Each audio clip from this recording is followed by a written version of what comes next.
Tom continued to cry loudly and desperately plead for help.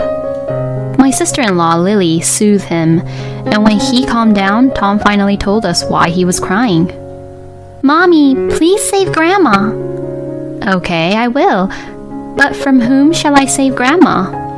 "From the devil." "Huh?" If you lie, the devil will take you away, right? Because Grandma lied. So please help her and protect her from the devil." When Tom finished saying this, he burst into tears and clung to Lily. Then, all at once, all our eyes turned to my mother-in-law, Anna. "My name is Caitlin. I have been married to my husband, John, for 6 months, and we are leading a reasonably peaceful life. We are newlyweds, and our married lifestyle is fun, but there is just one problem. And that is it's because of my mother-in-law, Anna. My husband and I went to college together and have known each other since then. He came from a rural area into the city, but he didn't go back to his parents very often. I thought people would usually go back to his parents' place during summer holidays or other long holidays, but this was not the case with John. When I casually asked John the reason, he told me that he didn't really have a good relationship with his mother. He said that ever since he could remember, he didn't really like how his mother behaved sometimes. If I remember correctly, John told me that it was her leadership style that he didn't like about his own mother. Until middle school, there are many school events where parents meet each other.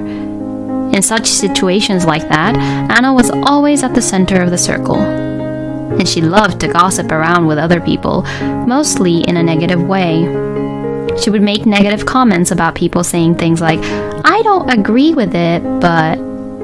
My husband told me that he hated that and was disgusted by it.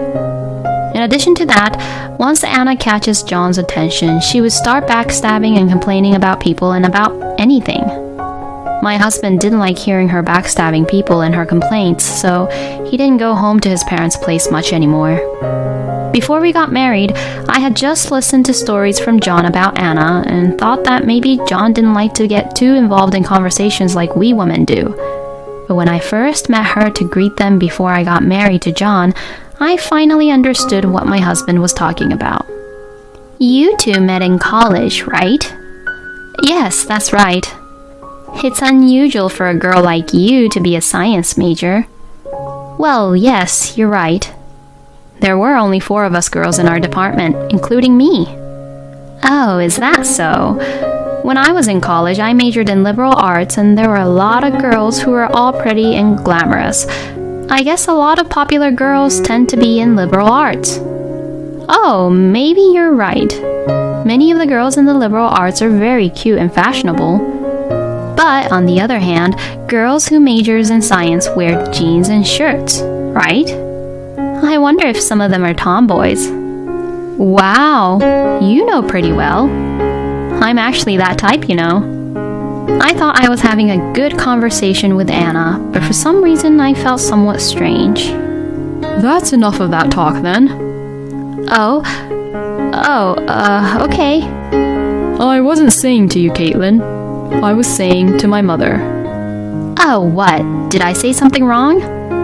My husband looked annoyed at Anna, but Anna looked normal, as if she didn't say anything wrong. At the time, I had no idea what was wrong with the conversation I just had with Anna. But then, my husband apologized to me on the way home and explained to me, and that was when I understood everything. "I'm sorry about my mother." "Huh? Why?" "Well, you see, she was always one-upping you." "What? When?" "When you both were talking about women in liberal arts and science." "Well, it's not only that, but yeah." Oh, come to think of it, I did feel somewhat off then, but I didn't exactly really know what it was. But I really didn't think she was one-upping me. That's what I love about you, Caitlin. I just want you to know that I don't want my mother to nag at you too. Mother was saying women in liberal arts equals glamorous and women in science equals tomboy, but by saying that, she was implying something else. Women in liberal arts are fashionable, but women in science are lame, is what I think she was trying to say. But to me, if women in science are tomboys, I think that they are graceful. Oh, you're right. Wow, so she was indirectly saying that I was lame, huh? I really wasn't thinking that deeply, you know. But now I know. So this is what you were talking about, John, when you said you didn't like that part about her, huh? From now on, I'm going to just let it all slide and shrug them off before Anna starts running her engine to one-up me. Like that, the only element of my anxiety in our marriage was Anna. My husband hasn't been back home much since before he was married, and he himself wants to keep his distance from his mother. So, in the end, we decided to get married, thinking that it would be fine.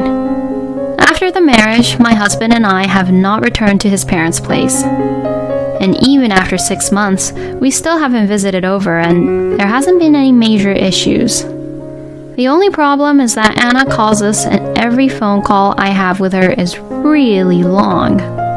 She calls me and tells me many gossips about her neighbors. And everything she says about her neighbors are all negative. There are not that many bad people in the world, but she talks as if she is surrounded by really bad people. And I am not able to agree with everything she says. So, I try not to listen to what she says, and I can only reply as I see to her. I would always receive such calls from her twice a week. Each call lasts about 2 hours or so. I have been listening to everything that she has to say that I don't agree with her about at all for hours on end, and to be honest, I was getting a little depressed. You look like you're exhausted recently. Are you okay? My husband says while looking at me. Yeah, I'm okay. You sure? Did something happen?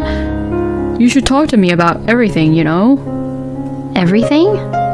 Yeah, everything. We're married, Caitlin. When I told my husband what had happened, he immediately apologized to me. I'm so sorry for not realizing about this. It's not your fault, honey. No, it is my responsibility. I really had no idea that my mother was calling you. I'm really sorry. I'll talk to my mother about it, so from now on, you can just ignore the calls you get from my mother. You can even set your phone to block her calls, okay? Even though my husband said that, I didn't set my phone to block Anna's calls. But my husband was able to tell his mother to stop calling me, and after that, Anna did not call me anymore. It was then that I received a call from my sister-in-law, Lily, informing me of the birth of her second baby. It was the first visit home to my in-laws since our marriage, but my husband was not at all enthusiastic from the start. Would it be wrong to just send them a gift or something? Well, that's a difficult question, isn't it? I think that would be fine, but from Lily's point of view, I think she would want us to celebrate with them, wouldn't she? What was it like when Tom was born? Tom was Lily's first baby, and he was turning 4 this year. We all got together that time, too. Oh, I see. Then maybe we should celebrate together in that way. You're right. My husband didn't want to go back to his parents' house as much as possible, but this was for the sake of his newborn nephew. My husband also told himself the same thing and decided to join the celebration. When we headed to my in-laws' house, we saw them being all over Lily's second baby. Everyone was celebrating in the living room. I helped around the house with Anna since Lily just got out from the clinic after giving birth to the baby. We set out the dishes and enjoyed the meal together. After finishing the meal, the whole family would gather around the newborn baby again. I carried the dishes to the sink while watching the family gather around the newborn baby. My husband also followed me, and we were able to finish cleaning up smoothly. My husband was also touching the baby's cheeks and repeatedly saying how cute she was. I'm glad we got to come here in the end. With these thoughts in mind, I got up from my seat and was about to go into the restroom when I heard the door behind close me. I turned around in surprise to find Anna standing there. Anna? What's wrong? Don't use it. Excuse me? Strangers can't use the restroom here. What? Yes, since you're a stranger, why don't you go outside and find a restroom for you to use? Outside? Okay, I understand. Are there any shops nearby here? Oh, we're in the countryside, you know, so there are no shops nearby. I see. Then I'll just use your bathtub. Huh? Well, as you can imagine, I am a human being too, and doing my business outside the house is just a bit too much, so I thought doing it in the bathtub would be better. I actually once did it in the bathtub, and I was yelled at by my father, but please don't mind me. When I tried to open the door to the bathroom, which was right next to the toilet, Anna desperately tried to stop me. Oh, Caitlin, what the hell are you thinking? Oh, it's okay. Restroom and bath is the same thing. That's not the point here. Please, just get your hands off. Perhaps Anna's loud voice reached the living room. My husband rushed over. Mother, what are you doing to Caitlin? Oh, honey, you know, your mother won't let me use... I didn't do anything. Huh? I didn't do anything to her. When we were all just enjoying the time, Caitlin here was about to start cleaning the bathtub all of a sudden, so I just stopped her. Huh? Then does that mean that I can use the restroom? What are you even talking about? Of course you can. What am I talking about? What? That is my line. She says that I can't use it, but I can use it, so what is the real answer? In the midst of all this, it was Tom who suddenly started to cry loudly. I'm not sure how long he was there, but now Tom was crying right at the front door. Surprised by Tom's voice, Lily and her husband and even my father-in-law gathered right in front of the bathroom, which was close to the front door. Grandma! Grandma is... Tom was crying a lot in a serious way, and even I, who has never had a child before, knew that Tom was crying seriously. Lily goes over to comfort Tom, but she also can't get him to stop. Mommy! Please save Grandma! Well, this is a bad situation. Save Grandma means I'm the bad guy here. Even I could understand where this was going to. I have done nothing wrong, but it is very difficult to prove it in this situation. And seeing this, Anna did not try to miss the opportunity too. Oh, Tommy, you're trying to protect me. You're such a kind boy, Tommy. Thank you. My goodness, Caitlin, maybe you could learn something from Tom here. When we were all having fun and enjoying the time as a one big family, you just tried to clean the bathtub all of a sudden. You really have no sense of being cooperative around here. Huh? But Tom continued to cry loudly and desperately plead for help. My sister-in-law Lily soothed him, and when he calmed down, Tom finally told us why he was crying. Mommy, please save Grandma. Okay, I will. But from whom shall I save Grandma? From the devil. Huh? If you lie, the devil will take you away, right? Because Grandma lied. So please help her and protect her from the devil. When Tom finished saying this, he burst into tears and clung to Lily.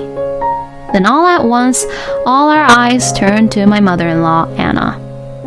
Oh, Tom, it's okay. What you mean is that Grandma here told me to not use the restroom because I'm a stranger, right? Yeah.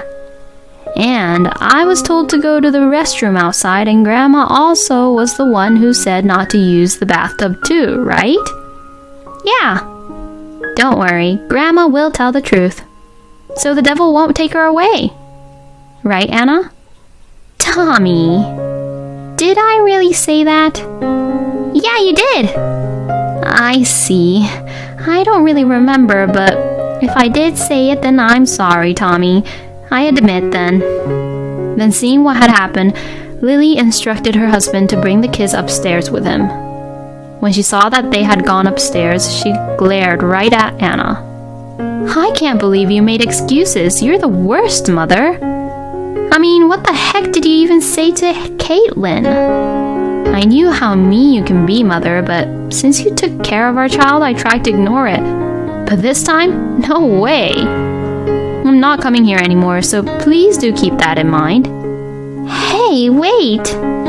Then Lily came and hugged me, quickly packed her bags, took her family with her, and left the house.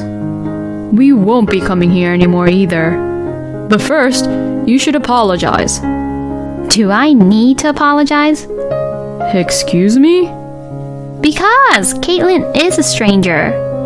She got annoyed by my calls, wasn't she? Well, yes, duh. Who wants to pick up the phone when all you do is talk shit about other people? I didn't say anything bad about anyone. I really do hope that the devil takes her away someday. John, you shouldn't be getting carried away like this with her. You do know that Caitlin is a stranger and you're only connected to her through just a piece of paper, right? You just got married and all you do is take your wife's side. How pathetic. That's not how John is. You're a stranger, so you better shut up. I mean, what were you even thinking of doing in someone's bathroom? Well, that's because you told me that I couldn't use the restroom, so that's why I had no choice but to... So I told you to go outside. And I told you that I can't do that. Oh, Caitlin, I truly apologize for my wife's rudeness. I'm sorry for not apologizing to you earlier. Oh no, it's not your fault, Jack. No, it's also my responsibility that Anna became this way. But it seems like I've been pretending too long to not see what was actually going on. You cannot use our restroom too from today. Sweetie, what the heck are you saying? You and we are strangers too, and we are only connected through a piece of paper. And this house is my house, so I cannot let a stranger use my restroom. What the hell? We've been together for more than... That doesn't matter anymore. From the day we became a husband and a wife, we are supposed to support each other, right? And John did what he was supposed to do to support his wife. He grew up to be a good son who loves his wife. And Caitlin is such a nice, good person. She doesn't even think people's sarcasm and criticism to be a sarcasm or criticism. What you are doing to Caitlin is just completely terrible. I'm just so disappointed in you.